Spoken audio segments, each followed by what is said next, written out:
First, you're gonna go to image menu, select adjustments, and select hue saturation. Let's use the hand with the left and right arrow to select the color. Click the color that you want to change and click on the eyedropper with plus icon to expand the selection. Just click and hold on top the colors that you want to expand to.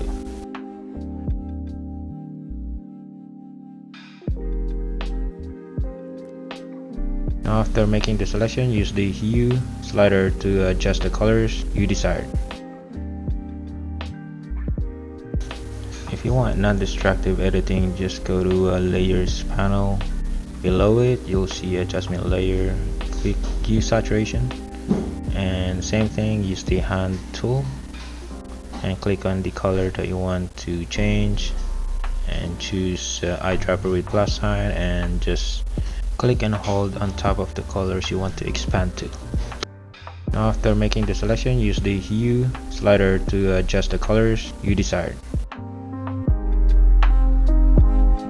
Thank you guys for watching. Please subscribe to my channel by hitting the subscribe button. I'll see you guys in the next video.